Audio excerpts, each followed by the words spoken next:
Bonsoir et bienvenue dans IDEF Live, votre émission qui décrypte les grands sujets d'actualité qui vous touchent et qui ce soir va se pencher sur comment bien vivre le confinement et préparer la reprise en tant que sportif. Dans cette nouvelle période de confinement, nous voilà stoppés une nouvelle fois dans notre saison sportive. Nous répondrons ce soir à toutes les questions que vous vous posez et je vous invite dès à présent à les poser. N'hésitez pas à interagir avec nous avec vos commentaires et les boutons j'aime et j'adore. Pour m'accompagner ce soir, j'ai l'immense joie de recevoir notre directeur technique régional préféré, Ivano Ballarini. Bonsoir Ivano. Bonsoir Stéphane. Comment J'espère que ça va bien depuis hier? ça va très bien depuis les 2 derniers jours, oui. Très Et le bien. confinement se passe bien pour toi. Oui, oui, ça se passe bien. Je fais de l'exercice physique tous les jours, bien sûr. Ouais, j'ai appris que tu avais fait de la boxe ce matin. Absolument. Sac de boxe Bon. avec ma fille, c'était super. Pour nous accompagner, Ivano, ce soir, une spécialiste de la préparation physique reconnue mondialement, hein, on peut le dire, Sabine Juras. Bonsoir Sabine. Salut Stéphane, salut Ivano. Bonsoir. Alors ce confinement, Sabine, ça se passe bien? Alors écoute, moi j'ai de la chance parce que en fait je suis pas vraiment confinée. C'est-à-dire que à l'INSEP on a cette chance d'avoir le pôle haut niveau et donc on fait partie des dérogations des sportifs. Ce qui fait que tous les jours, comme avant, je vais au travail, tous les jours je rentre et voilà. Donc j'ai une vie pratiquement normale. Ce qui change un petit peu à ma petite vie, c'est le week-end où là pour le coup, je fais comme tout le monde et je reste chez moi et j'attends que le taux et les incidences de notre virus diminuent pour qu'on puisse de nouveau vagabonder comme on le souhaite. Bon, Ivano, est-ce que tu veux bien nous présenter ta comparse en Oui, équipe? oui, alors je vais parler un peu de Sabine parce on se connaît depuis très longtemps. Sabine, c'est quelqu'un d'exceptionnel et je pèse mes mots parce que c'est quelqu'un qui a commencé sa carrière en tant que kinésithérapeute. En fait, c'est une kiné à la base. Et elle a vécu longtemps dans le milieu du basket féminin de haut niveau, aussi bien en France dans un premier temps qu'à l'étranger.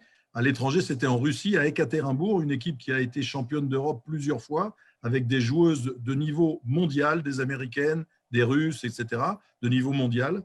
Donc, elle a basculé vers la préparation physique tout simplement parce qu'elle en avait marre, vous lui demanderez, de faire des soins kinés.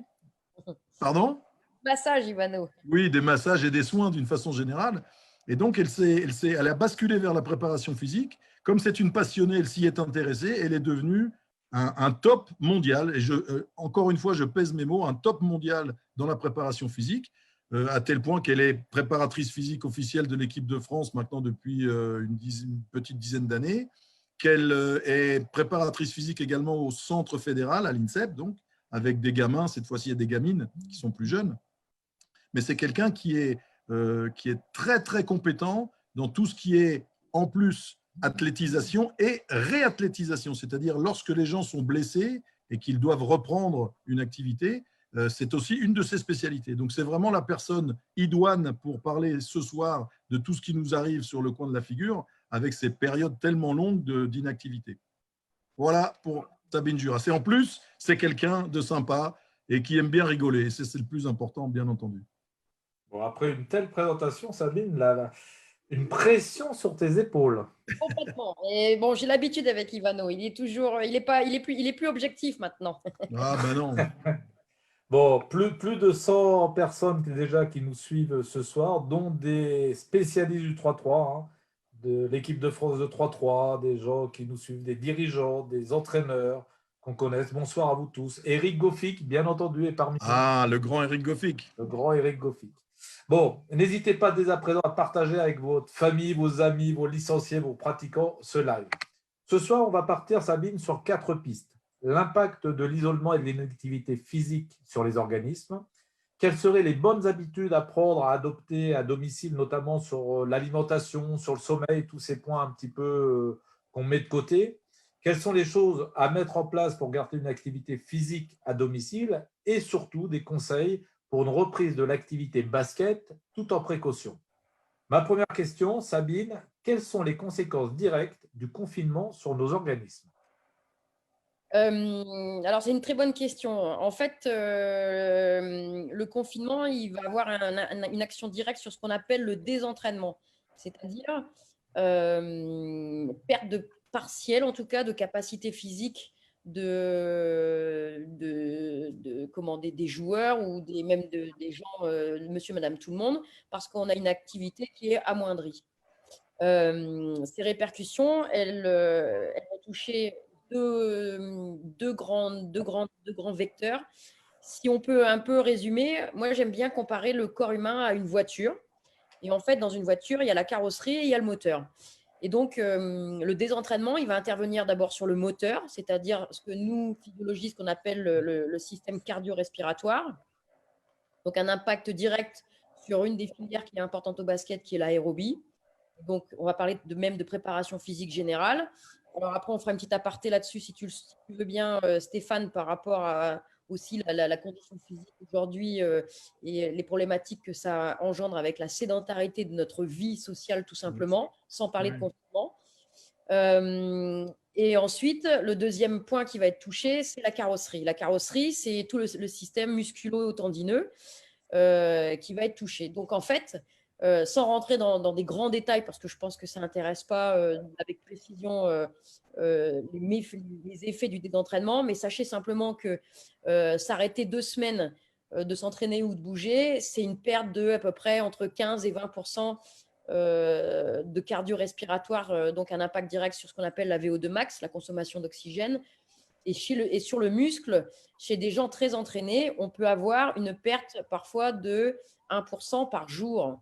Donc, c'est énorme. Alors, ça, là, je parle pour le très haut niveau. Mais donc, t'imagines ce qui peut se passer au niveau du corps si tu restes toute la journée dans la maison à diminuer tes distances, on va dire, de marche ou simplement ta capacité de faire du sport. Donc, il se passe beaucoup de choses au niveau du corps humain qui intervient donc, en résumé, sur le moteur et sur la carrosserie. Et ces impacts-là, ces effets-là vont avoir un impact direct donc, sur la reprise du sport, puisqu'on va avoir affaire à des gens qui sont tout simplement désentraînés et donc on les met en difficulté et donc on augmente d'une manière importante le risque de blessure. J'espère que j'ai été clair, Stéphane. Oui. Ouais, je voulais savoir, Sabine, je voulais poser une question que tu connais déjà. Est-ce qu'aujourd'hui, notamment pour les plus jeunes, quand je dis plus jeunes, c'est la tranche d'âge, on va dire 8 ans, 15 ans, est-ce qu'il y a des différences par rapport aux générations d'il y a une quinzaine d'années? Je voulais que tu nous parles de ça, une vingtaine d'années. Alors, et là, tu rebondis donc sur le deuxième point, en effet, Ivano, c'est tout simplement ce qu'on appelle la sédentarité actuelle aujourd'hui, mais pas que chez les enfants, hein, chez l'adulte aussi. Oui, c'est-à-dire oui. notre mode de fonctionnement fait que pour aller chercher du pain à 200 mètres de chez nous, on va prendre la voiture, que pour conduire les enfants à l'école, on va prendre la voiture ou le transport en commun. Et résultat des courses, on a diminué d'une manière importante notre capacité physique. Donc, chez l'adulte, alors ça, voilà, on le sait très bien, comment les médecins préconisent maintenant les 10 000 pas par jour, etc., pour essayer d'obliger tout le monde à rebouger un peu et s'occuper de sa condition physique pour éviter tout ce qui est maladie cardiovasculaire et plein d'autres choses, de toute manière, puisque maintenant, on a vraiment prouvé, et c'est une corrélation directe, que l'activité physique est en corrélation avec la bonne santé de l'organisme. Mais ce qui est dramatique, Ivano, et je sais où tu m'emmènes, et tu sais que c'est mon cheval de... C'est mon, comment on dit? Aide-moi, c'est Mon cheval de bataille. Mon cheval de bataille, merci Ivano. C'est tout simplement la sédentarité chez les jeunes. Aujourd'hui, l'Organisation mondiale de la santé a montré, avec plein d'études, dont une australienne, qui a montré qu'en 20 ans, la diminution de la condition physique des jeunes chez des collégiens est à moins 25%, ce qui est énorme. Donc concrètement, pour que les gens se rendent compte, ça veut dire qu'en 1970, des gamins qu'on faisait courir à 800 mètres, c'est-à-dire 2 tours de piste, pouvaient le faire à 12 km/h, c'est-à-dire faisait en moins de 12 km/h, le faisait en 3 minutes. Aujourd'hui, dans l'étude qui a été faite, maintenant ça remonte à peu près il y a 5-6 ans, les gamins ne pouvaient le faire qu'en 4 minutes. Ça veut dire que sur 800 mètres, les gamins avaient perdu 1 minute. Donc c'est énorme parce qu'on est en train de parler de 4 minutes et de 3 minutes quand même. Donc ils ont perdu 1 minute. Donc je pense qu'on ne se rend pas compte, mais c'est énorme. Et c'est d'autant plus grave que si maintenant je ramène ça à nos sportifs, le basket est devenu un sport où ça va plus vite, où il y a beaucoup plus de contacts, où l'exigence physique, elle est vraiment plus importante, les gabarits ont changé, et donc on part en déficit tout simplement. C'est-à-dire qu'aujourd'hui, Avant, quand on venait faire du basket, je pense que les gamins avaient une certaine condition physique qui leur permettait de supporter la charge d'entraînement du basket, même 2 fois par jour, par semaine. Aujourd'hui, ce n'est pas le cas. C'est-à-dire qu'il faut faire attention. Et je pense que s'il y a des entraîneurs qui nous écoutent, ils doivent très bien voir ce que je veux dire. C'est-à-dire, on a affaire à des gens qui sont beaucoup moins coordonnés. On a affaire à des gens qui donc n'ont plus cette endurance physique. Et c'est dramatique parce que c'est aussi une des raisons des blessures importantes qu'on retrouve chez nos basketteurs, qui sont en plus, je le rappelle, des sujets à risque parce que plus ils avancent et plus ils vont grandir et ils sont vraiment en difficulté. Donc, on peut dire que c'est sociétal dans un premier temps et que les confinements qui arrivent n'aident pas tout ça, notamment pour la reprise qui va arriver plus ou moins vite. Complètement. C'est-à-dire que si on ne tient pas compte de ça, que ce soit aujourd'hui, donc ce désentraînement qui est complètement accentué par le Covid et par le confinement, si on n'en tient pas compte, on va droit à la catastrophe. Je vous rappelle aussi qu'il y a très peu de jours, Ivano, je t'en avais parlé, du gars qui travaille au CONES. Massiglia qui a dit ça au Sénat, oui, qui est un député. Au Sénat, et qui est pareil, qui est allé au-delà de la problématique du confinement en disant qu'on allait droit dans le mur d'ici 15 ou 20 ans parce qu'on va se retrouver avec des gens qui sont fortement axés sur les écrans. Et pour vous parler des écrans, je disais à Ivano, une étude qui a été faite dernièrement prouve que sur des gamins entre 3 et 17 ans, la moyenne passée sur les écrans, c'est 3 heures. Donc, c'est déjà énorme, 3-17 ans. Et ce chiffre-là, chez les adolescents 15-17, est de 58% à peu près, varie entre 50 et 58%, passent plus de 3 heures sur les écrans. Donc, on est vraiment sur des problématiques qu'on ne va pas régler tout de suite, quoi. Donc, ça, c'est vraiment le gros changement qu'on a vécu depuis les 10 ou 15 dernières années, qui est une sédentarité et une attraction sur tout ce qui est écran et qui a des répercussions vraiment importantes sur la coordination, sur le développement psychomoteur, que ce soit au niveau du cerveau ou autre, et surtout sur le cardio-respiratoire. Plus le fait que la population globale est devenue beaucoup plus urbaine. Je crois qu'en 50 ans, on a basculé vers 80% de la population qui avant était campagnarde, qui vivait dans la campagne, qui faisait du vélo, qui allait dans les champs, faire des cabanes sur les arbres, à l'inverse, c'est-à-dire qu'il y a 80% de la population qui est urbaine ou périurbaine, donc qui ne bouge plus. Et avec aussi une surprotection des enfants, c'est-à-dire que, et je peux oui. comprendre une critique, mais les parents ne laissent pas sortir, enfin, pour certains, ne laissent pas sortir les vacances, les enfants traîner. Et on fait pas, enfin, ce qu'on a vécu nous à notre époque, ça fait un peu rabat-joie, mais où on partait à pied tout seul à l'école et on marchait parfois une demi-heure et sans problème, où on allait jouer au foot avec les copains, on allait grimper dans les arbres. Et en effet, on n'a plus toute cette forme de stimulation physique et qui n'existe plus et qui fait qu'on a aujourd'hui, en effet, et je pense qu'il faut le dire, c'est-à-dire une population qui est vraiment sédentaire. Et donc, et c'est le risque, hein, c'est aussi pour ça qu'il y a plein de gens aussi qui se font les croisés au ski. Là, je parle de tout le monde parce que, voilà, du jour au lendemain, hop, on passe de rien à on fait du ski 5 heures par jour. Au bout de la deuxième journée, on n'est plus capable et on a le croisé qui part. Donc, c'est aussi pour ça qu'on a, par exemple, encore autant de croisés au ski. Un exemple. Alors, comme nous dirait David Da Silva, notre ami, catastrophe de santé publique à venir. C'est exactement ça. Et je ne sais pas comment on va s'en sortir. Après, on essaye de tirer les sauts. Nous, en tout cas, moi, Ivano le sait, j'interviens suffisamment pour attirer l'attention d'abord sur nos entraîneurs, pour rappeler que la principale chose qu'on doit faire, c'est stimuler les enfants et les amener à faire beaucoup de sport. Et il faut vraiment qu'on les pousse. Et s'il y a des parents qui nous écoutent, moi, franchement, il ne faut pas non plus compter que sur les entraîneurs, c'est-à-dire c'est tout ce qui se passe autour. Parce qu'avec 2 entraînements par semaine, on n'a pas l'opportunité vraiment de développer.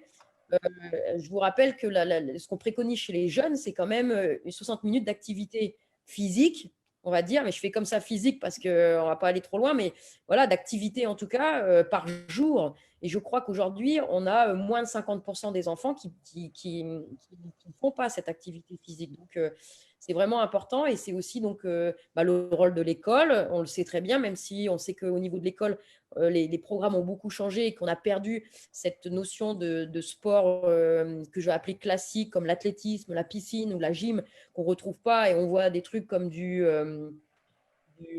frisbee ou de l'escalade. Alors, je n'ai pas dit que ce n'est pas bien, hein, ce n'est pas la question, mais avant de développer des sports comme ça, je pense qu'il faut revenir aux basiques pour justement reprendre les bases chez nos enfants et leur permettre de se développer correctement. Et donc, ensuite, c'est tout le travail aussi, je dis le travail, mais ce n'est pas, c'est pas dans le sens propre du terme, mais des parents, c'est-à-dire de pousser les enfants, les inscrire, s'ils n'ont pas le temps, même s'il faut faire plusieurs sports, à les inscrire dans plusieurs fédérations. Et puis, s'ils peuvent, écoutez, de les prendre le week-end et d'aller faire du vélo, de sortir, ou d'aller sur les playgrounds, pourquoi pas, jouer au basket. Et ça, c'est aussi tout aussi important. Aller dans les piscines, nager. Exactement. Voilà. Et bouger, ça sera le maître mot. C'est ça. Bon, on a posé à peu près les bases de ce soir.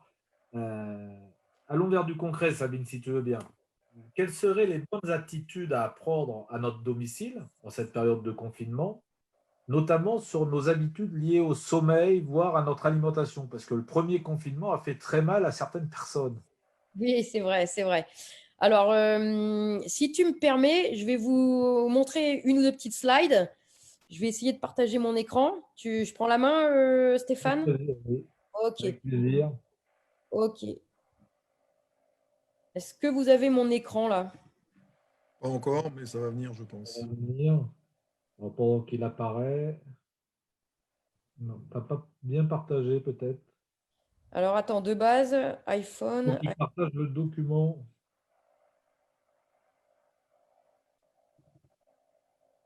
autorisé. Alors, une question de Stéphane Pakis. Pour un enfant, un adolescent qui a normal avec 2 entraînements plus un match chaque semaine et qui doit subir un arrêt total d'activité pendant plusieurs semaines. Tac. À partir de quel âge doit-on faire attention à une reprise d'activité? Alors, vas-y, repose ta question parce que j'étais en train d'essayer de partager mon écran, donc je t'ai pas tout Alors, suivi. pour un enfant ou un adolescent, à partir de quel âge on doit faire attention à la reprise de l'activité? Est-ce qu'il y a un âge minimum Une dans lequel bonne on doit question. faire attention? Alors, plus on va être chez les jeunes, c'est-à-dire, je vais prendre le cas, par exemple, des 10 ans ou en dessous, je pense que tu n'as pas besoin parce qu'ils ont cette capacité à se mettre en activité. Je ne pense pas qu'on doit les accrocher au canapé. Ils ont plutôt tendance à avoir envie de bouger. Et je pense qu'il faut suivre leurs envies. C'est-à-dire qu'à un moment donné, quand on sent qu'ils ont besoin de commencer à se défouler, il faut leur permettre de le faire. Et ça va être le problème du confinement. Même si, sauf erreur de ma part, ils vont tous à l'école encore aujourd'hui, non? Je pense qu'ils Oui. sont. Donc déjà, au moins, ils sont un petit peu occupés, donc c'est peut-être moins compliqué. Maintenant, pour la reprise, tout dépend aussi du niveau, Stéphane. C'est-à-dire que si tu as un gamin qui s'entraîne 4 fois ou 5 fois et qui a un niveau d'exigence par rapport à ce nombre d'entraînements, il va falloir prévoir une reprise progressive. Donc, quand moi j'appelle reprise progressive, c'est le volume et les intensités. C'est-à-dire, je ne vous ai pas fait un gros cours sur le désentraînement, mais sachez qu'entre autres, il y a un système qui amène l'énergie aux muscles et qui subit très, très vite le manque d'activité. Et donc, c'est ce qui fait que tu es capable de t'entraîner 1 heure et demie ou 2 heures. Et donc, ça s'apprend en fait. Et donc, je pense que quand tu es comme ça en période où, à un moment donné, tu vas rester pendant presque 6 semaines sans rien faire, c'est aussi le cas quand on sort des grandes vacances et qu'il faut reprendre. Pour moi, il faut reprendre avec des volumes modérés, mais progressifs, par contre, et surtout des intensités modérées, c'est-à-dire entrer vraiment dans cette filière qu'on appelle la filière aérobie, c'est-à-dire des activités sans trop d'intensité, mais continues. Donc ça, c'est pour moi, c'est une des clés. Après, comme je vous ai dit, chez les enfants, en tout cas en dessous de 12 ans, ils sont moins, en tout cas avant le pic de croissance, ce qu'on appelle le pic de croissance, vous connaissez, hein, c'est au moment de la puberté, donc qui a lieu à peu près à aller à un petit 12 ans chez les filles et presque un petit 14 ans chez les garçons. En dessous, vous avez vraiment affaire à des organismes qui réagissent très bien, c'est-à-dire, c'est ce qu'on voit, hein, c'est des gamins qui peuvent sprinter tout de suite, même sans échauffement, et il se passera rarement une blessure, mais ils vont eux-mêmes gérer leur intensité, et donc ils vont finir fatigués, Ils vont rentrer le soir, ils dormiront dès qu'ils auront fini de manger. Le lendemain, c'est reparti comme si rien n'était. Et même souvent, dans l'activité, même ils s'autorégulent parce qu'ils courent partout comme des fous, là. Puis au bout d'un moment, ils s'arrêtent parce qu'ils ne peuvent Ah plus. ouais, parce qu'ils ne peuvent plus et que ils s'autorégulent. Donc, on n'a pas trop de choses à faire. L'être humain est bien fait et donc là, il s'autorégule. Donc, jusqu'à avant le pic de croissance, on n'a pas besoin on ne fait pas trop d'erreurs en tout cas. Par contre, là où ça se complique, c'est au moment où ils connaissent la puberté, ils vont commencer à grandir énormément et ils deviennent des adultes. Et là, en effet, ils commencent à avoir les vrais problèmes de filière, aérobie, anaérobie, etc. Plus ce qu'ils subissent par rapport à la croissance. Et là, ça se complique un peu. Et là, pour le coup, il faut être hyper prudent. Hyper prudent parce que ils grandissent en plus d'une manière un peu désordonnée, c'est-à-dire c'est souvent les membres inférieurs avant le tronc. Et il faut se réhabituer à ce corps. Et là, si tu ne fais pas attention, tu prends le risque de créer des pathologies, ou en tout cas d'augmenter le risque des pathologies que tu as à cet âge-là. Donc, vous les connaissez tous, hein, ceux qui font du basket, c'est l'osgood, c'est toutes ces pathologies de croissance. Et si vous ne faites pas attention à ce moment-là et que vous reprenez comme des barges, parce que 6 semaines sans rien faire, on a envie tout de suite de jouer, faire du 5-5 tout terrain, on va droit sur des problématiques de tendons ou des problématiques de cartilage ou d'ossification par rapport à l'osgood, par exemple. Et c'est là qu'on peut toucher à la blessure. Donc ça, c'est pour les blessures. Mais après, on a le même problème. Hein. Si vous ne faites pas attention par rapport à l'aérobie ou par rapport à cette progressivité, au-delà des blessures, hein, le gamin va se fatiguer et de nouveau, il rentre dans cette problématique qui est d'augmenter le risque de blessure. C'est toujours des risques, en fait. Hein. C'est pas, je ne vous dis pas, on va parler de blessure. On augmente ce facteur à risque, tout simplement. Est-ce que j'ai répondu à ta question? Oui, on en parlera plus en détail sur la quatrième partie, sur comment faire une bonne reprise, entre guillemets, ou quels sont les conseils qu'on prodiguera tout à l'heure. Ouais. Alors, Pour les slides, je vais oublier et on va oublier parce que j'arrive pas à vous la passer. Je sais pas pourquoi. Il me demande une autorisation que j'arrive pas à vous accorder. Bon, enfin bref. Est-ce qu'elles sont ouvertes? Elles sont ouvertes? Ouais, elles sont ouvertes. Bah, normalement, tu dois y arriver. Hein. Bah, je sais, mais non, apparemment non. bon, tu vas nous faire ça en live. Ouais, je vais vous faire ça, vous inquiétez pas. Par contre, ce qu'on peut peut-être dire, c'est ça rassurera tout le monde. Ce qu'on fera, c'est qu'on on donnera les documents, comme ça les gens pourront tout simplement regarder. Je pense que ça peut être une très bonne idée. Oui, Bien sûr. il faut rappeler que cet ITF Live sera en replay dès demain sur la chaîne YouTube de la Ligue et il y aura les liens vers l'ensemble des documents. Voilà, exactement. Donc je vais vous parler donc du sommeil. Tu voulais que je parle un peu du sommeil et on va parler de l'hygiène. Voilà. J'interviens beaucoup là-dessus pendant mes colloques avec Ivano ou pendant les formations qu'on peut avoir à la Fédération française de basket, tout simplement parce que une des questions des entraîneurs ou même des joueurs et des joueuses, c'est comment je peux faire pour mieux récupérer. Et les gens s'attendent à ce que je leur parle, surtout parce que je suis kiné, les massages, les bains d'eau froide ou les bains d'eau chaude, la balnéo de manière générale. Donc, on parle de cryothérapie, on parle de, si vous voulez aussi, on peut aborder les rouleaux, ce qu'on appelle les rollers form. Donc, on parle beaucoup de choses, ou on parle même, pourquoi pas, d'aérobie, c'est-à-dire à basse intensité, comme le footing et tout ça. Donc, tout ça, c'est juste. Le massage chez le kiné, etc. Tout ça, c'est très juste. Simplement, je rappelle toujours, avant de parler de ces solutions de récupération, que le sommeil et l'alimentation sont pour moi les premiers facteurs de récupération et de bien-être.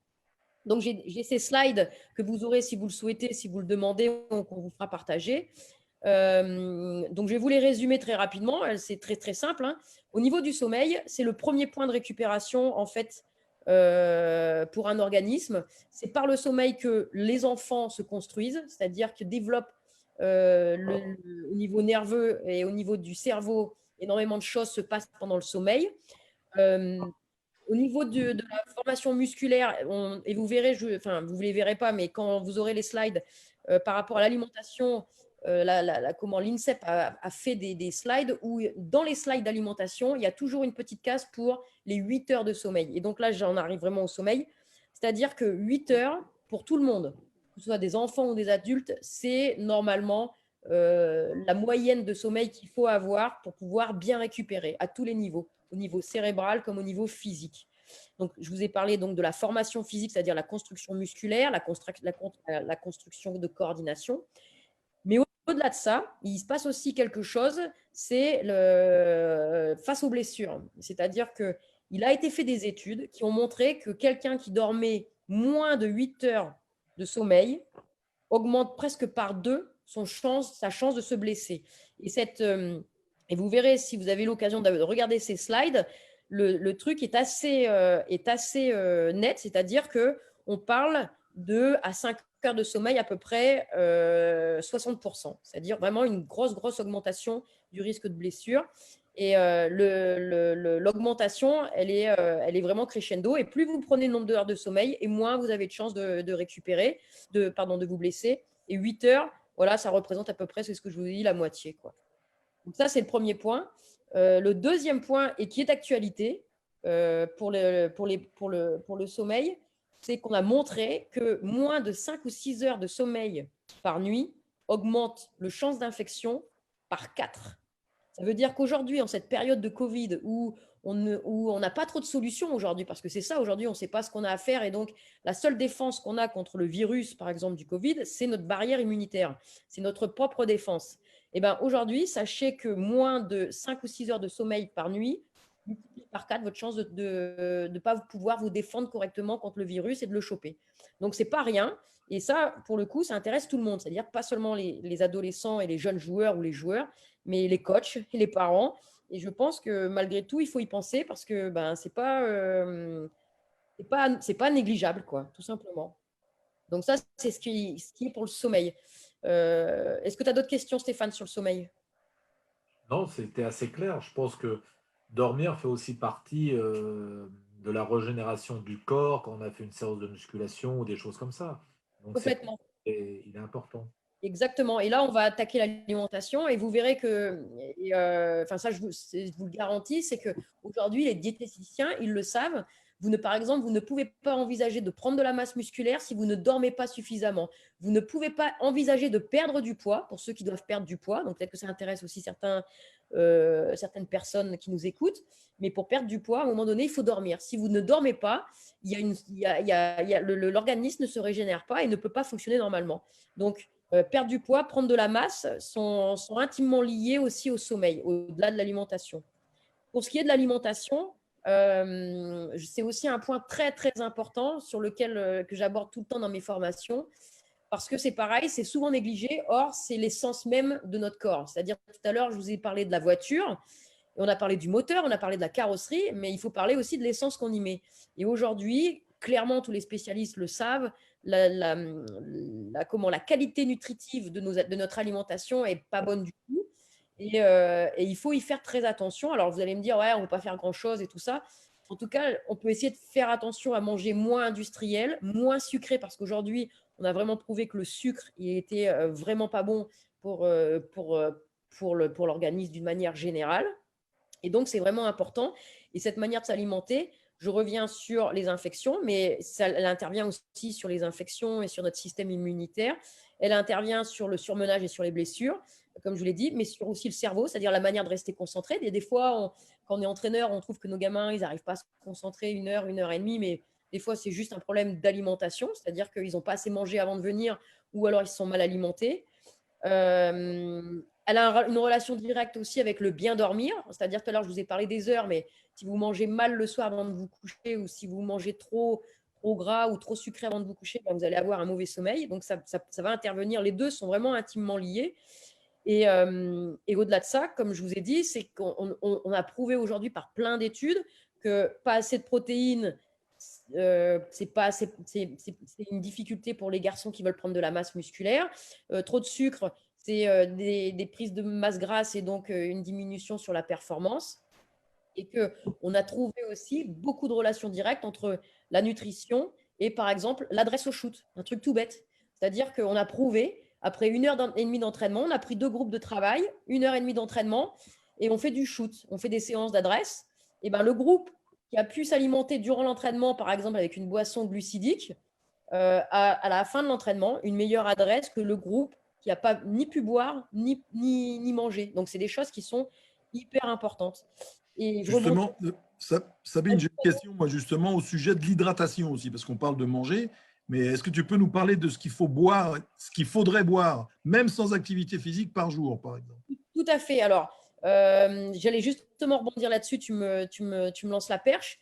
L'eau, c'est entre 1 litre et 3 litres par jour, en fait, qu'il faudrait boire. Chose qu'on ne fait pas. Alors, je vous raconte cette anecdote, je la raconte souvent. Vous ne pouvez pas la voir, vous la verrez en slide si vous prenez le document qu'on vous donnera.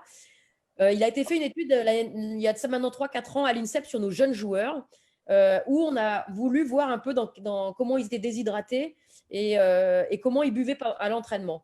Et en fait, le résultat de l'étude est très simple, hein, c'est-à-dire qu'on s'est rendu compte que la prise d'eau pendant l'entraînement était parfaite, pratiquement pour tout le monde. C'est-à-dire qu'ils ont tous conscience, et les entraîneurs aussi, puisqu'ils donnent ces pauses boissons suffisantes aux jeunes pour s'hydrater. Donc, ils arrivent à compenser la perte hydrique. Ce qu'on appelle la perte hydrique, c'est tout simplement la transpiration qui a lieu pendant l'entraînement. Donc, la compensation, en tout cas chez nos jeunes à l'INSEP, est bonne. C'est-à-dire qu'ils arrivent à boire ce qu'ils perdent. On est très bien. Là où on a été surpris, c'est qu'on s'est rendu compte, et Stéphane, tu revois ce que je t'ai dit, c'est tout ce qui se passe à côté, c'est qu'on s'est rendu compte qu'en fait, ils arrivaient déshydratés à l'entraînement. C'est-à-dire que quand on les faisait pisser dans un petit pot et qu'on regardait la couleur des urines, eh ben, ils étaient jaune foncé. Et ça, c'était le matin déjà à 10h. Ça veut dire que, en fait, et à part le petit déjeuner, vous avez pu boire peut-être un bol de quelque chose, ils n'avaient pas bu jusqu'à l'entraînement. Et donc, ils arrivaient déshydratés. Et quand vous savez que simplement une perte d'eau de 2% diminue la VO2 max de plus de 10% et la réactivité et l'adresse, ben voilà, vous avez fait le compte. Donc, des fois, on est là en train de se dire, ouais, il faut que j'aille le faire courir, ouais, il faut faire de l'adresse, ouais, il faut parfois juste boire et déjà, vous allez travailler sur ces facteurs qui sont l'adresse, la réactivité ou ce qu'on appelle la VO2 max, c'est-à-dire la condition physique tout simplement. Donc, c'est vraiment important et donc, c'est ce que je rappelle moi aussi à tous mes jeunes de s'hydrater, oui, pendant l'entraînement, important comme tout, mais aussi en dehors. Et c'est presque là le plus important, c'est-à-dire si vous arrivez hydraté correctement à l'entraînement, bah, ça vous donne un peu de marge par rapport à ce qui peut se passer à l'entraînement. Donc, c'est vraiment important. De toute façon, vas-y Stéphane. Ouais, je crois qu'il faut rappeler aussi qu'il ne faut pas attendre d'avoir soif pour boire. Complètement. Quand vous avez soif, ça veut dire que vous êtes déjà déshydraté. Ça veut dire que vous avez déjà perdu 2% pratiquement d'eau. Donc, en fait, il est déjà trop tard. Il est vraiment trop tard. Les recommandations, c'est de boire une gorgée ou une gorgée et demie tous les quarts d'heure. Alors qu'on ne peut pas le faire à l'entraînement, ça peut arriver. Donc, on boit un petit peu plus parce que souvent, les pauses, c'est les 20 minutes, parfois 30 minutes. Mais il faut y penser. C'est rien du tout, une pause. C'est 30 secondes, 1 minute, on va boire un coup et hop, c'est reparti. Donc, c'est vraiment, c'est pas compliqué à mettre en place. Et surtout, je le redis, surtout pour ceux qui sont à l'école. Alors après, une fois, on m'a fait une réflexion en me disant qu'on n'avait pas le droit de boire à l'école. Donc, j'étais un peu embêtée. Alors, j'étais aussi surprise, mais c'est un peu dommage. En tout cas, au moins, se réhydrater à l'interclasse ou se réhydrater à ce qu'on appelle la récréation, quoi. Et ça, c'est vraiment important si on ne peut pas boire pendant les cours. Mais ça, c'est vraiment un point clé. Et surtout, je vous rappelle aussi, donc au-delà de la performance physique, c'est qu'on a mis aussi en corrélation les problèmes de tendinite. C'est-à-dire que quand vous êtes déshydraté d'une manière chronique, vous augmentez les chances de tendinite. Les tendons, les muscles ont besoin d'eau et c'est le tendon en premier qui lâche. Donc, pour les garçons qui ont souvent des problèmes de tendinite rotulienne, c'est vraiment très, très important. Et moi, j'ai une règle aujourd'hui à l'INSEP. Je ne sais pas si aujourd'hui, il y a des jeunes de l'INSEP qui écoutent cette émission, mais si c'est le cas, j'en ai encore viré 2 hier parce qu'ils n'avaient pas leur gourde. Ils sont arrivés à l'entraînement avec moi sans gourde, ils sont repartis dans leur chambre. Je les ai refusés à l'entraînement et c'est devenu pour moi, maintenant ils le savent, une habitude. Ceux qui oublient la gourde, ils ne s'entraînent pas. Et ce qui est important aussi, c'est qu'on est dans un sport collectif et que chacun n'a pas soif au même moment. Donc, c'est vrai qu'il faut peut-être laisser les gourdes, les bouteilles d'eau à disposition pendant les situations que les gens boivent quand ils en ont envie et pas faire uniquement des pauses pour tout le monde au même moment. C'est ça, et surtout, c'est quand a lieu la pause, même si on n'a pas soif, c'est de boire. C'est boire une gorgée simplement déjà pour continuer à s'hydrater tout simplement. Je reviens un tout petit peu sur le sommeil parce qu'on a eu quelques questions. Oui. Karat qui nous dit qu'est-ce qu'on peut penser des micro-siestes? C'est pas mal. En fait, on n'a pas parlé des siestes. Là, moi, je vous ai parlé du sommeil parce je vais partir d'un principe et je vois, nous, à l'INSEP, nos gamins n'ont pas de sieste. D'accord? Et ça a été prouvé en effet que c'est un bon moyen. Alors, qu'est-ce que c'est une micro-sieste? Alors après, j'espère qu'on parle de la même chose. Mais donc, faire la sieste, déjà, c'est un truc, il ne faut pas partir trop loin dans le sommeil. C'est-à-dire qu'il ne faut pas se endormir pour 2 heures, sinon c'est un peu compliqué sur le réveil et tout ça. Donc, on appelle micro-sieste, c'est-à-dire de pouvoir s'allonger et se détendre, relaxer un peu le cerveau. Et c'est de l'ordre de 20 minutes, 15-20 minutes. Donc, j'espère que c'est de ça qu'il parlait. C'est vraiment, je pense, des bons moyens pour tout le monde de pouvoir récupérer. Moi, j'avais même lu un article qui disait que le top de la micro-sieste, ce serait même de tenir une cuillère dans la main et qu'au moment où tu la lâches, elle va tomber, elle va te réveiller, entre guillemets. C'est justement pour pas que tu partes dans ce sommeil profond. Donc bien sûr, je suis à fond pour la micro-sieste et la sieste. Mais avec ce bémol qui est attention, nos sportifs ont l'habitude d'utiliser la vraie sieste, c'est-à-dire les 2 heures ou les 2 heures et demie. Et c'est pas toujours facile à gérer, surtout qu'après, pour se recoucher le soir et prendre le bon rythme, c'est pas toujours facile. Donc attention à cette sieste Trop longue. d'aller un peu trop loin dans la sieste, quoi. Et hélas pour nous, hein, on va pas, nous, Ivano, on connaît en équipe de France. Hein, la sieste, ça fait partie de la vie d'un sportif de haut niveau. Mais des fois, je pense qu'elle est un peu trop poussée, on va dire. Ivano, il connaît la sieste en équipe de France. J'ai pas le temps de faire la sieste en équipe de France. J'ai pas le temps. Excuse-moi. J'adore ça, la sieste, bien sûr. Mais oui, la sieste, c'est un bon moyen. Vous, tu sais, aujourd'hui, Stéphane, à l'INSEP, mon vrai souci, c'est que nos gamins qui sont à l'INSEP, ils sont tristes, ils sont en tri-quotidien scolaire et donc en bi-quotidien basket. Et donc, ils ont très peu de temps de repos ou même de simplement relâcher un peu le truc. Donc, c'est très, très, très compliqué. Et alors que le sportif de haut niveau en club, ben, il peut se reposer, c'est-à-dire qu'il se lève plus tard le matin, il se prépare à l'entraînement et le midi, il mange et l'après-midi, il fait la sieste. Ça fait partie complètement de la vie du sportif. On le dit, hein, récupérer et la sieste, le sommeil, l'hydratation font partie, en tout cas sur le très haut niveau, font partie de ces choses qui font que tu es performant et on dit c'est la vie du sportif, quoi, tout simplement. Et comme le dit si bien Karim Haussmann, je ne fais pas de placement pour Perrier. Une question de Gaëtan Le Brigand sur encore le sommeil. Est-ce que la valeur des heures de sommeil avant minuit est plus importante qu'après minuit? Alors là, je ne suis pas une spécialiste du sommeil, je vous donne juste mon expérience. J'ai vu des études où j'ai discuté déjà avec des spécialistes qui me disent qu'on a chacun notre rythme et qu'en effet, il y a des gens qui sont plutôt de ce qu'on appelle des couches tard et des gens qui sont plutôt des couches tôt. Moi, je sais que j'ai retenu quelque chose par contre qui était le rythme. C'est-à-dire, le rythme est important. Que tu sois couche tard ou couche tôt, le rythme est important. C'est-à-dire, il faut essayer de te coucher plus ou moins aux mêmes heures pour prendre ce rythme.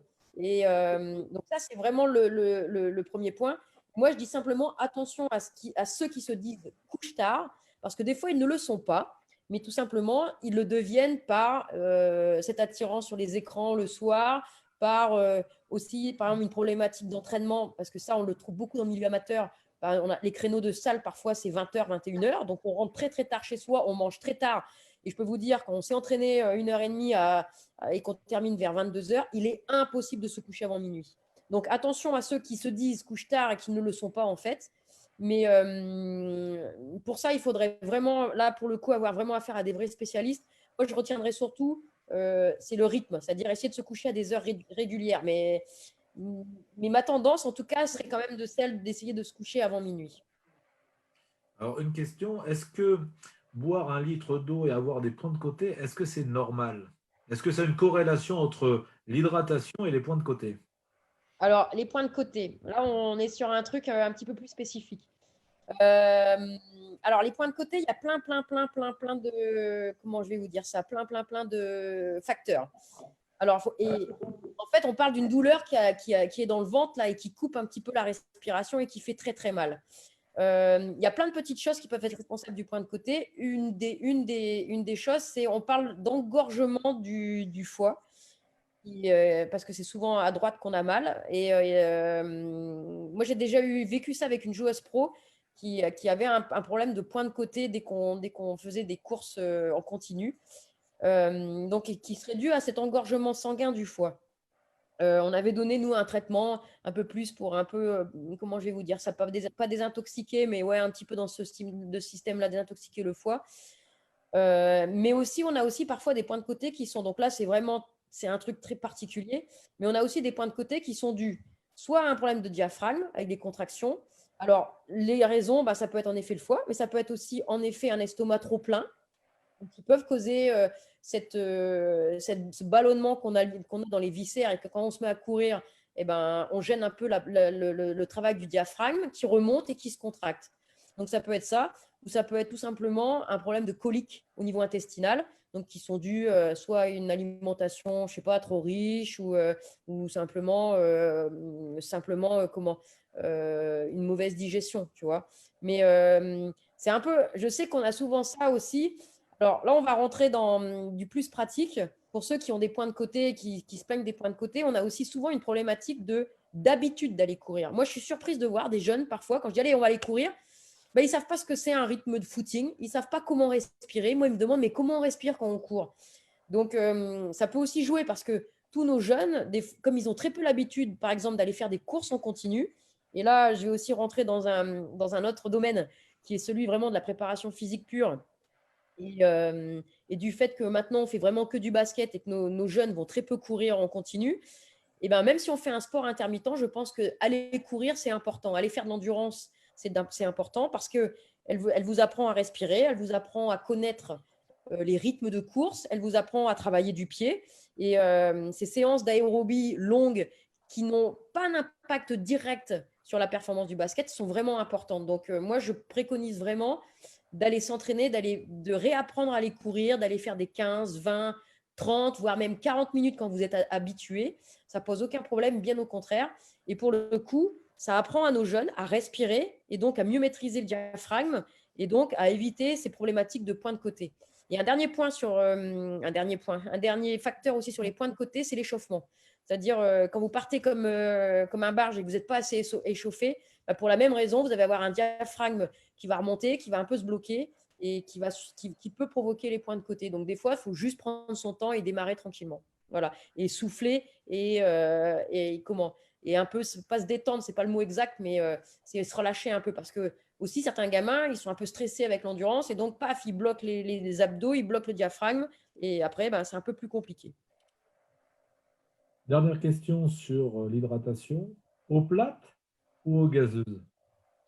Bonne question. Alors, pour le sport, eau plate, sans contestation, eau plate. Eau gazeuse est intéressante tout simplement parce que ce sont des eaux à la récupération qui sont souvent fort concentrées en minéraux et en sels minéraux de manière générale. Et donc, elles sont super intéressantes pour la récupération. Par contre, attention, le gaz dans les intestins et les estomacs, voilà, c'est pas toujours très agréable quand tu fais du sport ou quand tu viens d'en faire, ou selon les tolérances individuelles. Donc, moi, j'avais même un médecin chez nous à Valenciennes qui préconisait de secouer la bouteille après l'effort, voilà, pour faire un peu pour dégazifier l'eau et pour pouvoir profiter donc de l'avantage des sels minéraux des eaux gazeuses, mais d'éviter la contrepartie du gaz, simplement. Notamment pour lutter contre les crottes. Exactement. Une eau qui est. J'ai le droit de faire de la pub là ou pas? Mais Oui, on a le droit d'en une eau riche en magnésium, c'est comment ah, flûte, j'ai oublié. Il y a la Roxana et il y a la. Non, c'est pas la Roxana. Ah zut, j'ai oublié. Je voulais vous donner le nom, mais ça m'a échappé.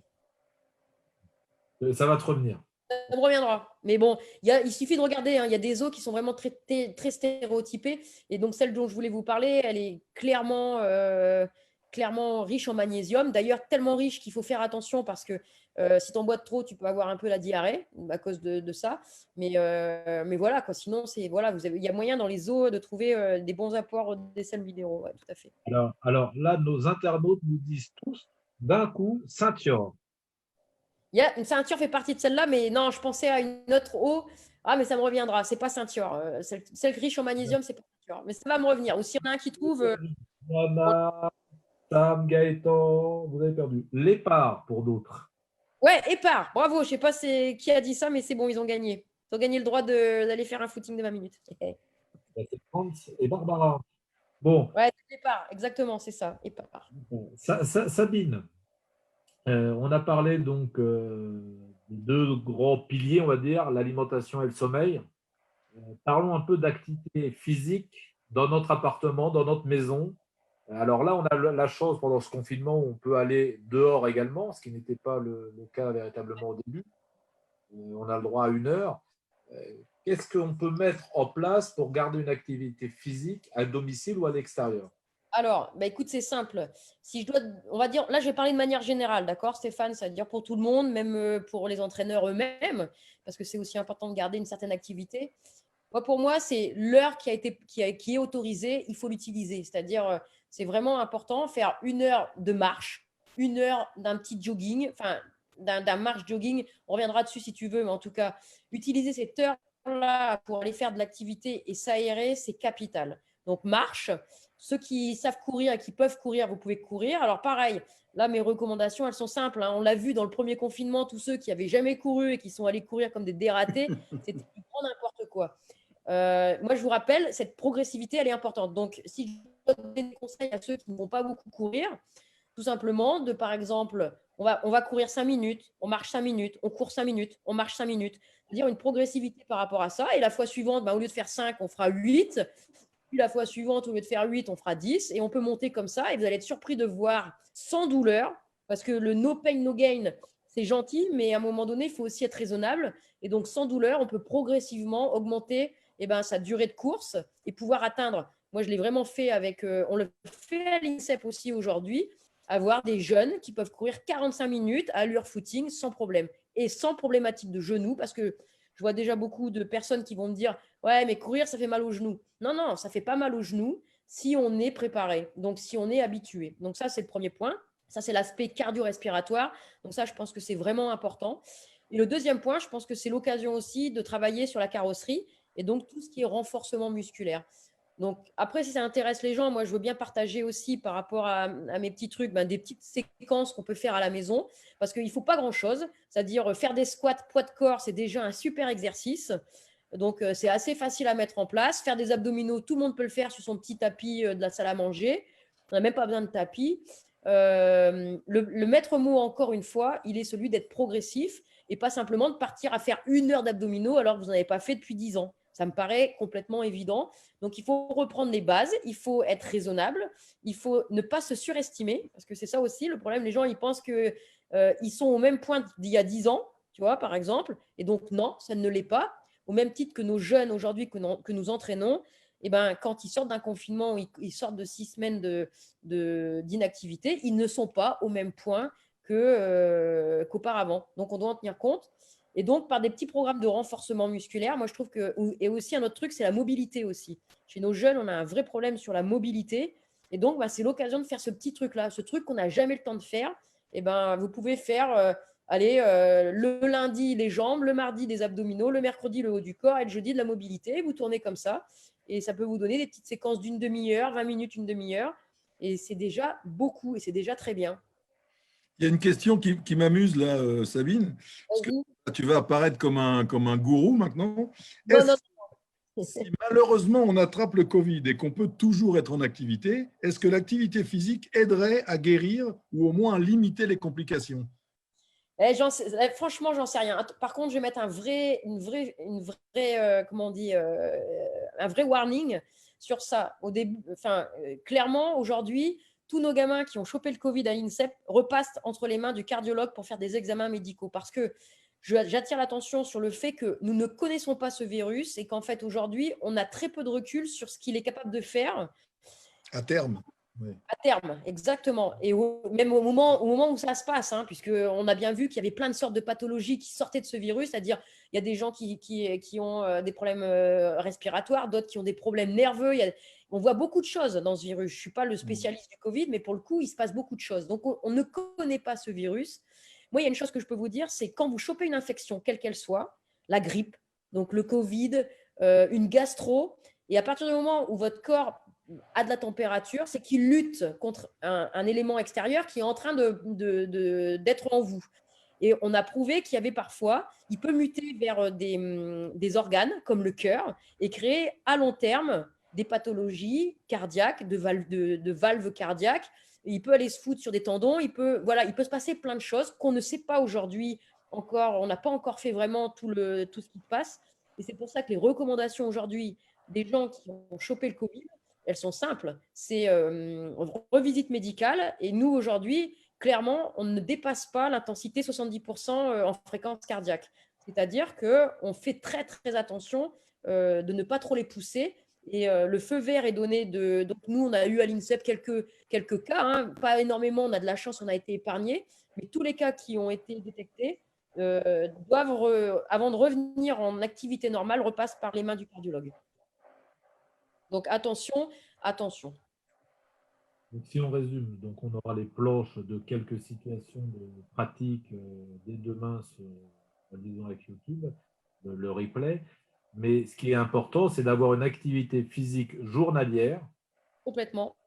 à son niveau. C'est-à-dire, si on n'a jamais fait de sport, bah, marcher peut-être, profiter de l'heure qui nous est accordée pour sortir, pour s'aérer l'esprit aussi, parce que c'est important, Tout à fait.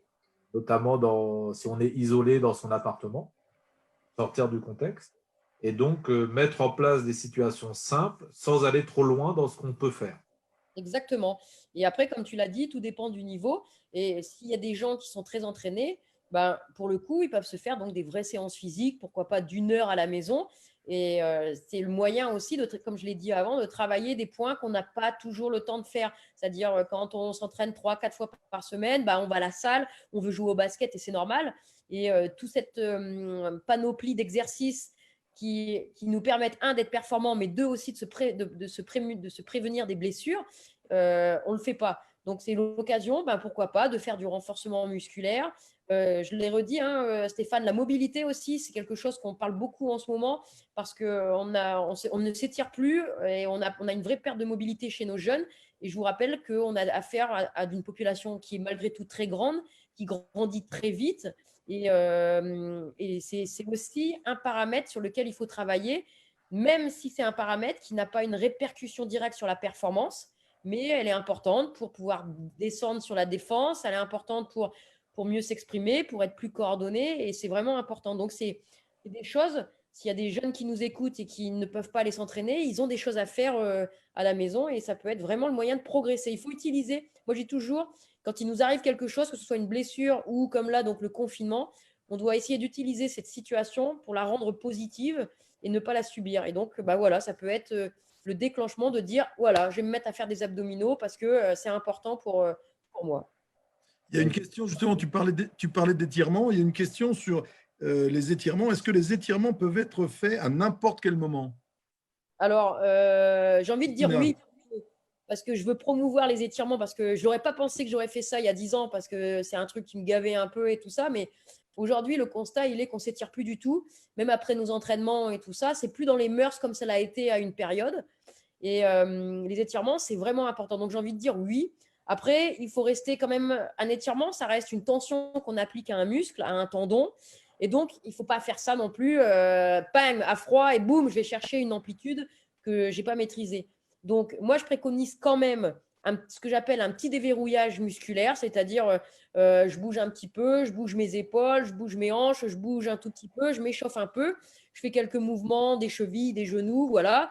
Et puis, quand j'ai un peu bougé, que je suis un peu plus, on va dire, prête, ben, je peux aller tout doucement sur une séance d'étirement en étant le maître mot de nouveau, progressif. C'est-à-dire, je ne vais pas chercher, si je suis incapable d'aller toucher mes pieds, je n'essaye pas du premier coup d'aller toucher le sol, quoi. On reste cohérent dans ce qu'on fait, donc on y va progressivement.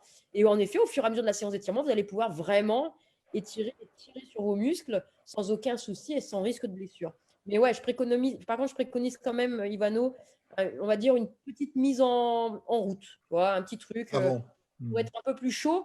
Je vous rappelle aussi que la température du corps humain dans laquelle il excelle le plus, c'est 37, 38, 39. C'est-à-dire, c'est pour ça qu'on transpire, hein, et qu'on a cette chaleur quand on fait du sport. C'est parce que pour le tendon, pour les muscles, le liquide, les liquides intercellulaires, etc., sont beaucoup moins visqueux. Plus fluide, plus fluide. Et en fait, ça permet à tout ça de mieux bouger. Donc, c'est pour ça que la température, et là, on va peut-être rentrer dans l'échauffement, mais l'échauffement est capital dans le sport parce qu'il amène progressivement cette température à laquelle le corps, à 37, 38, il va s'exprimer pleinement. Au mieux. Voilà, parce que 36,5, c'est un peu juste quand même pour le sport. Mais on le sent naturellement, hein, je pense. Tout le monde le sent. Hein. on se met un peu en route et hop, ça y est, tout de suite, on est plus fluide, on est plus mobile, on est plus, parce que la température est plus adéquate, tout simplement. Et c'est aussi pour ça, petite parenthèse de l'échauffement, qu'en hiver, il faut prendre plus de temps à s'échauffer et s'échauffer avec son pantalon et sa veste pour aider le corps à monter cette température. Et qu'en été, on a cette sensation qu'on n'a pas besoin de s'échauffer parce que quand il fait 40 degrés dehors, ben, ton corps est déjà presque à niveau, en fait. Il ne faut pas grand-chose pour qu'il soit à température.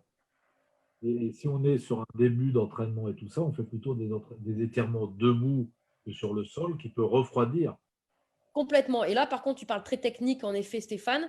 C'est que on va même parler de mobilité, c'est-à-dire plus que d'étirement. C'est-à-dire avant un entraînement, il faut vraiment que vous soyez dans du mouvement. Donc, on va parler de ce qu'on appelle de mobilité. Là, sur Internet, sur Facebook, vous avez 40 000 trucs, 40 000 vidéos qui vont tourner. Donc, tout le monde peut trouver un peu ce qu'il y a à faire, mais c'est des mouvements, en fait. Donc, qui vont chercher des amplitudes articulaires. Par contre, l'étirement, c'est-à-dire le fait de vraiment se mettre en posture, 30 secondes, 40 secondes, et de tenir une position, c'est ce qu'on préconise après l'entraînement ou un peu plus à d'autres moments, mais pas au moment d'échauffement, et qui va permettre de gagner, d'assouplir le muscle, d'assouplir les tendons et de gagner vraiment en amplitude. Alors qu'avant l'entraînement, on est plus dans de la mise en route d'amplitude et on ne cherche pas particulièrement à faire du gain d'amplitude. Je ne sais pas si j'ai été clair. Oui, oui. Des étirements plutôt dynamiques.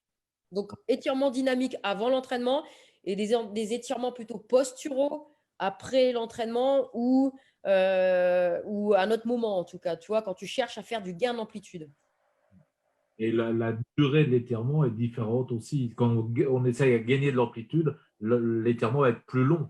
C'est ça, il faut compter entre 20 secondes, c'est vraiment le minimum, et 40 secondes. On a même, c'est ce qu'on appelle ces séquences de posture, où par exemple, vous mettez vos gamins sur un mur, vous mettez sur un mur, et vous tenez les jambes en l'air, avec les genoux tendus, les pieds vers vous, et vous tenez comme ça pendant 2, 3, 4 minutes. Ce sont ce qu'on appelle donc des étirements posturaux, et donc ça vous permet sans trop forcer, par des situations comme ça de mise en tension, de gagner. Donc, pour gagner vraiment en amplitude, il faut vraiment tenir la position. Donc, entre 20 et donc ça peut aller jusqu'à 5 minutes.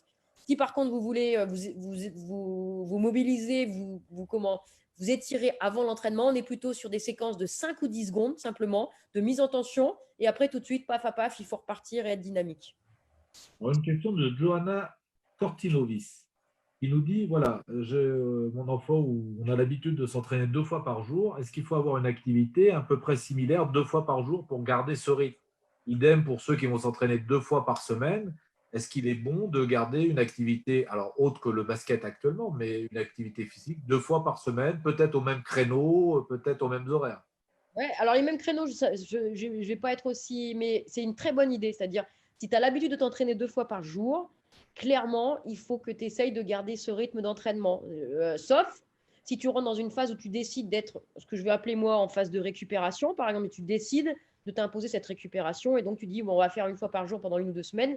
Mais oui, à l'approche de la fin, par exemple, du confinement, ou quand tu penses que tu vas pouvoir reprendre le basket, il faut vite que tu te rapproches de ce que tu fais d'habitude.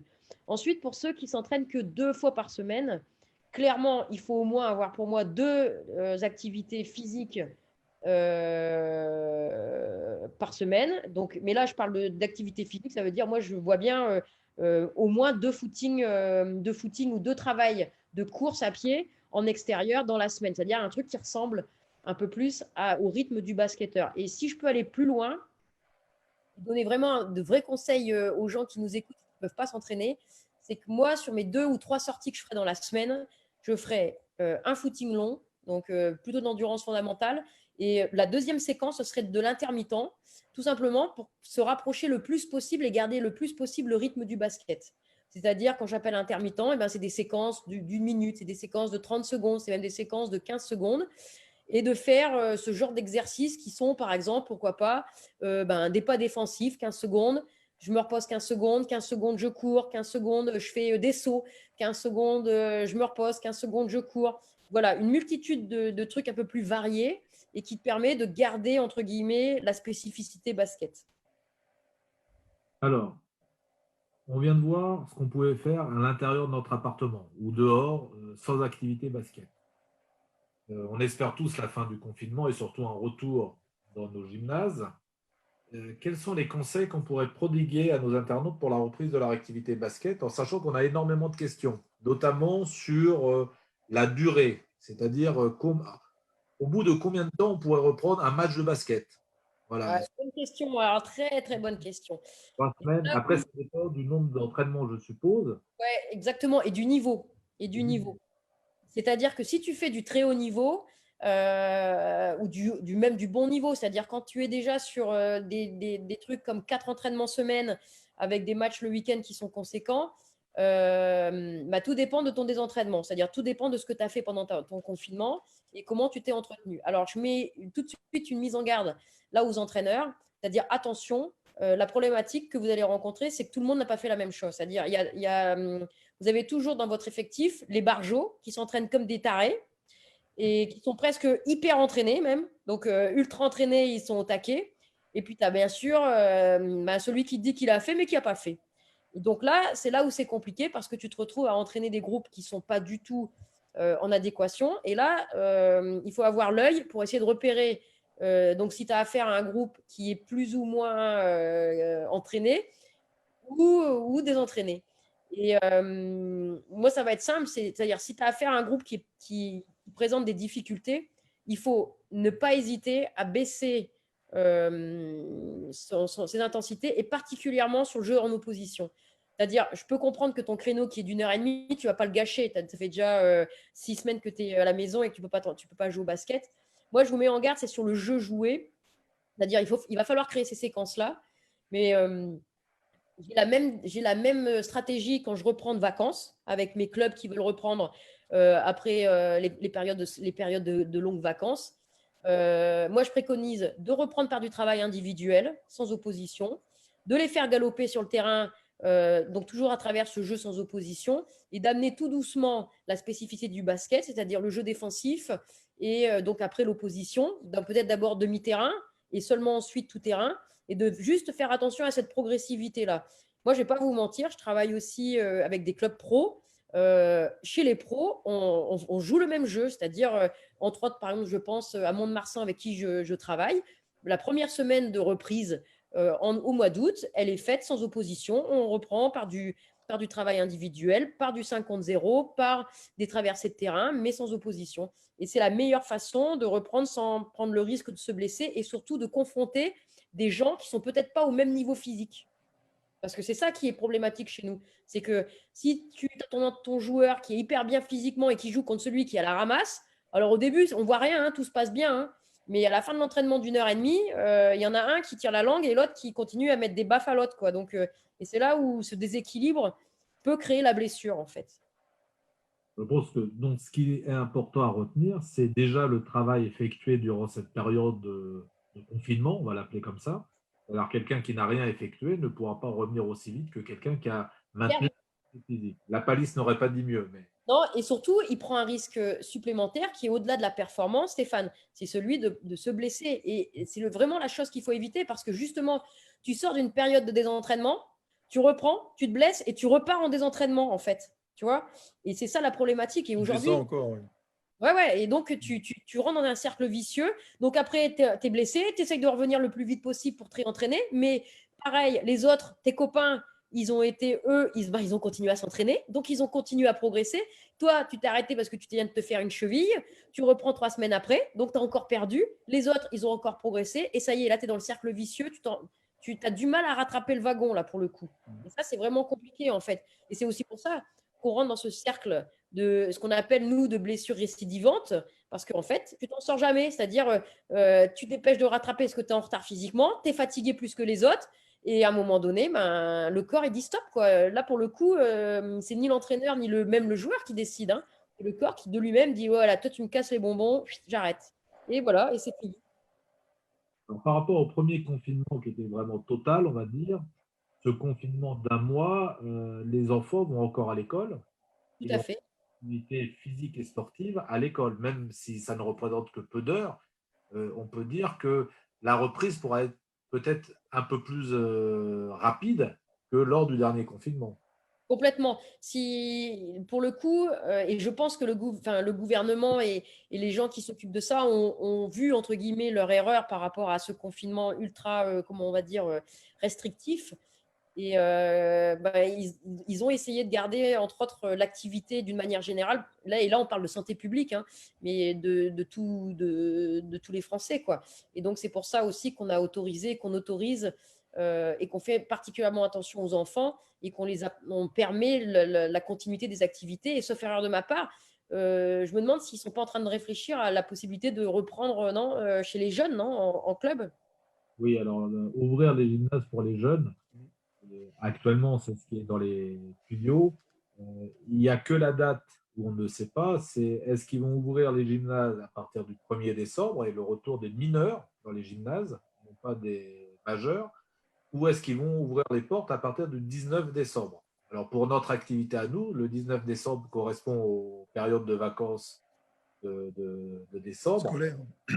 scolaire, et ça ne permettrait pas un retour dans les clubs aussi rapide, alors que la période du 1er décembre pourrait faire repartir nos licenciés et tout ça. Mais là, c'est des décisions qui seront prises, qu'on connaîtra la semaine prochaine sur l'allocution de notre président. D'accord, ok. Mais ouais, donc automatiquement, ouais, là, les reprises, enfin, pour moi, cette période de reprise, elle est vraiment importante, mais comme tu l'as dit, moins dangereuse par le fait que nos jeunes, en tout cas, là, je parle pour les jeunes, ils ont pu continuer les activités. Et je pense quand même que même pour les adultes, même s'ils ne peuvent pas faire leur sport, aujourd'hui, l'heure qui est autorisée, je pense qu'on peut l'utiliser d'une manière correcte. Alors après, je sais bien, hein, on est à 1 kilomètre. La vraie problématique pour l'adulte, hein, c'est qu'on dépend d'une région, enfin d'un emplacement, et qu'hélas, pour certains, ben, vous avez autour de chez vous du macadam ou des trucs comme ça, et donc c'est pas le meilleur endroit pour faire du sport. Mais pour moi, il faut se débrouiller, il faut trouver les solutions qui nous permettent de rester en activité. C'est ce qui vous permettra en tout cas de reprendre le plus vite possible, dans les meilleures conditions possibles, l'activité que vous faites, quoi. Alors, une question un peu à part la reprise de Christina. Le mal de dos chez les grands est récurrent. Il n'y a pas que chez les grands. Que peuvent-ils faire dans leur préparation, leur entraînement ou même dans la vie de tous les jours pour renforcer leur dos? Est-ce qu'on a Alors, quelques conseils? ah ouais, bah là, on est sur un truc, mais là, alors pareil, ce qui est génial, c'est qu'on peut toujours faire des rapprochements. Est-ce que moi, pour avoir travaillé sur de la formation en entreprise, tu sais que c'est une des formations les plus importantes sur ces problématiques de dos. Donc, il y a énormément de formations d'entreprise sur la prévention des problématiques dues au portage, etc. Et donc là, pour le coup, j'ai eu l'occasion de me renseigner, de préparer mes cours que je faisais pour ça. Et clairement, tu sais que c'est prouvé que 80% de la population est ou sera touchée par des problèmes de dos. Donc, c'est énorme, c'est énorme. Et cette problématique, elle est toujours la même, c'est qu'elle augmente d'année en année Ivano, Ah, la sédentarité. exactement, à notre Eh oui, manque d'activité. l'activité. Eh oui. J'ai pas envie de dire physique, mais si, c'est une activité physique. Et donc, tout le monde est touché et c'est le mal du siècle, hein, le mal de dos. C'est vraiment la problématique. Et donc, tu as le même problème chez nos jeunes qui sont en plus, donc eux, ils n'ont pas de chance, c'est qu'ils ajoutent à ça, donc la sédentarité, ils ajoutent à ça que c'est des grands gabarits, donc des bras de levier énormes. Et, leur façon, leur fonctionnement, c'est-à-dire, je vais vous le faire un peu là, comme ça, mais avec leur petit téléphone, ce dos arrondi là, en position très Assis pendant 5-6 heures de assis ou avachi, on devrait peut-être plutôt dire. Navachi, oui. Avachi dans le canapé pendant des heures. Et donc, tout simplement, on a des vraies problématiques musculaires. Et donc, le seul remède aujourd'hui, et tu sais, de plus en plus, là, je parle du médical, mais par exemple, pour l'arthrose, pour tout ça, qu'est-ce qu'aujourd'hui les médecins préconisent? Moi, ça me fait rigoler, hein. Mais aujourd'hui, on est à la limite de faire des prescriptions de sport, hein, quand même. Et je vous rappelle qu'il y a certaines régions, la prescription du sport est prise en charge par la sécurité sociale. Ils sont en train de faire ça, je crois, en Alsace-Lorraine, non? Il n'y a pas Si, un si, j'ai entendu ça. J'ai entendu ça. et tout simplement parce qu'on est en train vraiment de se rendre compte que le sport, le mouvement, l'activité protège notre cartilage, protège nos articulations et protège notre dos ou tout ce que vous voulez. Donc aujourd'hui, il n'y a pas de demi-mesure. Donc chez nos basketteurs, la truc, elle est simple, c'est renforcement musculaire du tronc dans tout son ensemble, par du travail de gainage, par du travail d'abdominaux. Donc, sur les petites fiches que vous aurez, vous allez voir, il y a des petites routines très simples à faire. Et voilà, et ça commence. Au début, on tient 15 secondes, après, on monte à 20 secondes, et après, on monte 30 secondes. Ouais, maintenant, mes athlètes, ils peuvent tenir une position isométrique ou pas pendant 1 minute sans problème. Et c'est ce qu'on doit faire. Donc, la recommandation, elle est simple chez nos jeunes. C'est 2 ou 3 séances de gainage d'au moins 20 ou 30 minutes. Voilà, c'est le minimum. C'est le minimum. J'ai une question là on voit qu'on a affaire à des spécialistes, de Samuel. La question du DLTA, quelqu'un qui connaît bien le Canada, Ouais. mise en place au Canada. Quel est ton avis là-dessus, sur le DLTA? Alors, le DLTA, c'est le développement à long terme de l'athlète. C'est quelque chose qui a été mis en place au Canada et le Canada est très en avance là-dessus. Alors, est-ce que tu peux nous en parler, Sabine? Ah bah bien sûr que je vais en parler, mon cher Ivano, avec la formation qu'on fait chez nos jeunes et tout ça, bien sûr que je vais en parler.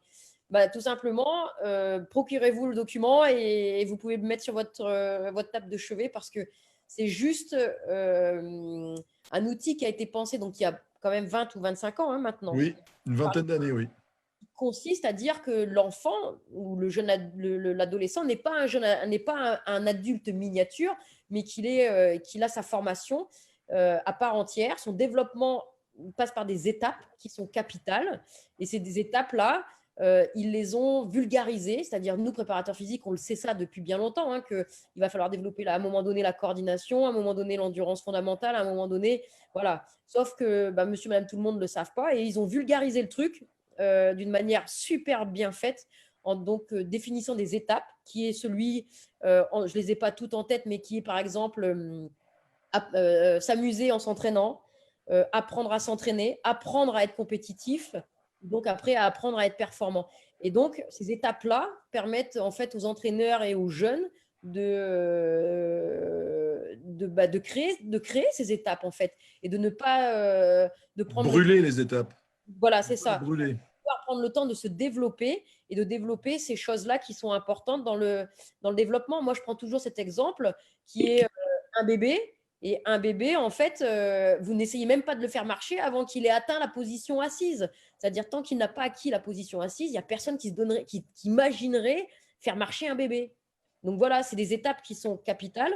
Et chez nos jeunes basketteurs ou chez nos jeunes athlètes, de manière générale, ces étapes-là, elles sont aussi importantes. C'est-à-dire qu'il ne faut pas vouloir essayer de faire de la force avec des garçons avant la puberté, parce que ce n'est pas le moment. Au niveau hormonal, ils ne sont pas prêts, donc ce n'est pas le moment. Par contre, développer la coordination, c'est capital. Développer l'endurance fondamentale au moment de la croissance, c'est capital.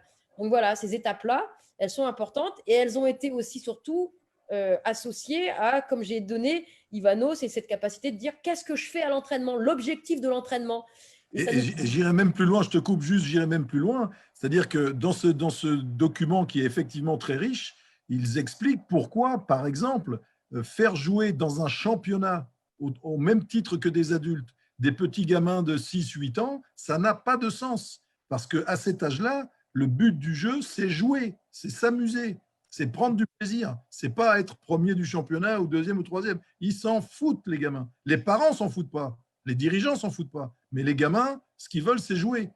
Et ça met en cause plein de choses qu'on fait, évidemment, nous, depuis des années et des années. Le championnat du monde des poussins de l'Essonne Sud, par exemple. Bon. Exactement. Et donc, ce DLTA, comme tu l'as dit, nous, on a aussi essayé de s'en imprégner à la Fédération française de basket. On a créé, nous, ce qu'on a appelé le DLTB, c'est-à-dire le développement à long terme du basketteur, mais qui reprend exactement les mêmes étapes, en fait. Simplement, il faut essayer de le faire intégrer et c'est pas facile parce que, comme tu l'as dit, à un moment donné, on joue des matchs, on joue des choses et il y a des entraîneurs ou des parents qui pensent que être champion du monde des poussins, c'est le plus important. Or, je vais faire exprès de le rajouter, mais on va pas développer trop dessus, mais c'est aussi prouvé que des gamins qui ont réussi, entre guillemets, trop précocement, trop tôt, et pas ceux qui seront dans le très haut niveau et qu'on ne retrouvera pas aux Jeux Olympiques. Et ça, c'est archi prouvé, c'est-à-dire ça ne sert à rien de vouloir faire du basket à des gamins, de vouloir gagner ou griller des étapes au détriment du développement de l'athlète qui peut le rendre performant bien plus tard. Il faut se rappeler qu'à ce moment-là, l'idée, c'est quand même d'être performant à 18, 19, 20 ans, pas avant. Ça ne sert à rien avant d'être performant, en fait, dans le sens propre du terme. Donc, il faut prendre le temps. Et en plus, chaque individu a sa propre chronologie. Et donc, on a ces gens qui sont qu'on appelle un peu en retard dans le développement pubaire et à qui on doit laisser le temps de se développer. Et ça ne sert à rien de vouloir griller les étapes, tout simplement. Donc, le DLTA, oui, imprégnez-vous-en tous, et surtout le Canadien. Mais maintenant, beaucoup de fédérations le font. Il n'y a pas que le Canada, les États-Unis le font. Les Australiens, la Nouvelle-Zélande aussi font des très bons documents. Donc, franchement, je vous conseille fortement d'aller de les lire. Vous pouvez le trouver sur Internet. Hein. Vous tapez DLTA Canada, vous le trouverez. Il y a pas mal de choses. Il n'y a pas tout, mais il y a le principal. Après, moi, je peux toujours passer le DLTB, mais bon, on va pas non plus. Si je passe tous mes documents, on n'arrivera jamais à le distribuer à tout le monde. Donc, mais je peux toujours, sur une ou deux demandes, passer le DLTB, en tout cas le document qu'on a. Là-dessus, si vous voulez dire. Une question, Sabine, sur les maladies de croissance ou style Osgood, Scheiter, style maladie de Sever. Quels seraient tes conseils là-dessus? Parce qu'on entend tout et son contraire, c'est-à-dire il faut s'arrêter complètement, il faut continuer une activité tout en glaçant et en respectant les douleurs qu'on a. Voilà. D'accord. Alors, donc, je rappelle ce que c'est maladies de croissance. Donc, c'est des maladies d'ossification. Donc, c'est vraiment important pour ce petit rappel parce que vous allez comprendre, c'est pas anodin. C'est-à-dire que c'est l'os qui est touché et ces points d'ossification. Ces pathologies, elles peuvent être très graves. C'est-à-dire qu'elles peuvent conduire à la chirurgie. Donc, il faut quand même le savoir avant de critiquer ou de mettre comment je vais dire ça, en mal le diagnostic ou le traitement qui a été préconisé par le médecin. Donc, en fonction de la gravité de cette maladie, en effet, quand on va un peu trop loin, je pense qu'il n'y a pas de demi-mesure, c'est qu'il faut écouter son médecin et il faut s'arrêter parce qu'on n'a pas le choix et qu'on ne peut pas faire autrement. Par contre, là où je vais faire avoir plus d'impact, c'est toujours en amont, c'est-à-dire qu'est-ce qu'on peut faire pour l'éviter, cette maladie. Parce que quand on est dedans, on est dedans. Et là, je pense que il n'y a pas de secret, il faut s'arrêter et là, ça peut être très long. Par contre, ce qu'on peut faire avant, ça c'est important, c'est-à-dire comment on peut faire pour éviter. Donc éviter, c'est éviter la surcharge. Ça c'est le premier point. Donc ça veut dire de trop s'entraîner de la même manière. Donc là c'est mon côté un peu pas trop de basket et penser à réouvrir, on va dire, les tuyaux pour faire d'autres sports qui permettent de ne pas faire toujours le même mouvement. Donc ça, c'est le premier point. Le deuxième point, c'est de faire aussi très attention à ce qu'on appelle au moment du pic de croissance. C'est-à-dire au moment où les enfants sont en train de vraiment de grandir, c'est là où ils sont le plus en difficulté et c'est là où l'os travaille énormément et où on prend énormément de risques si on les charge. Il y a une recommandation qui est simple, qui est qu'au moment du pic de croissance, dans certains pôles, on divise par 2 les charges d'entraînement. Donc moi, j'ai envie de dire, il ne faut pas hésiter à diminuer quand on n'est pas sûr, quand ça commence à siffler. Par contre, diminuer par exemple le basket parce que c'est un sport porté où on saute énormément, il y a énormément de mouvements pliométriques. Et moi, je préconise d'aller faire du vélo, d'aller à la piscine, de faire d'autres activités qui sont portées, c'est-à-dire qui mettent moins en difficulté, qui mettent moins à mal le système ostéo-articulaire et qui peut permettre donc aux enfants de continuer à se développer parce que faire de l'activité, c'est ce qui renforce l'os, hein, en contrario, tu vois. Donc, il faut juste trouver cette limite entre l'activité qui est nécessaire à rendre un os plus fort et la suractivité qui rend en fait l'os plus faible, entre guillemets, et ces points-là vont lâcher en fait. Donc voilà, donc c'est diminuer la charge d'entraînement portée, augmenter la charge d'entraînement sur vélo ou en piscine, par exemple, tu vois, si c'est possible. Merci de ces réponses et avant de remercier nos 2 intervenants, parce que ça fait déjà 1h20 qu'on est à peu près dessus, il y aurait tellement de choses à dire. Après, on reste 1 heure hein, pratiquement, tu vois, là, je m'en doutais hein, qu'on allait dépasser. on le savait, Sabine. Ouais, on le savait. Je vous rappelle que cette émission IDF Live sera disponible dès demain en replay sur le YouTube de la Ligue de France. Les documents qu'on aurait pu présenter ce soir seront mis à disposition aussi par des liens Donc là, vous pourrez y accéder sans aucun problème et je remercie Sabine. Et si vous avez dès à présent des thématiques à nous proposer pour d'autres émissions IDF Live, notamment peut-être sur la préparation physique, et je sais que Sabine, tu te feras un plaisir de revenir parce que c'est qu'on peut en parler des heures et des heures. Pour parler des heures et des heures, c'est vrai. Déjà, Sabine et Ivano, un grand merci pour votre participation. Ivano, C'est surtout Sabine hein, qui a travaillé, comme d'habitude. on va repartir dès demain sur ton sac de frappe, Ivano, pour conserver. Absolument. Pour Et en espérant quand même pour tout le monde qu'on puisse reprendre évidemment très vite, notamment pour les plus jeunes. Bon, pour les vieux adultes que nous représentons, c'est peut-être moins grave, mais pour les gamins, c'est vraiment, et les gamines, c'est important qu'ils puissent reprendre. J'espère qu'on pourra le faire et qu'ils puissent reprendre une activité. Sabine, merci beaucoup. Avec plaisir, avec plaisir. Un emploi du temps très chargé, que vous êtes sortis tous les deux d'une semaine éprouvante avec l'équipe de France féminine. Je ne dirai pas pourquoi, mais éprouvante. Merci vraiment et merci à tous les internautes et à très vite pour un prochain IDF Live. Merci, au revoir. Au revoir.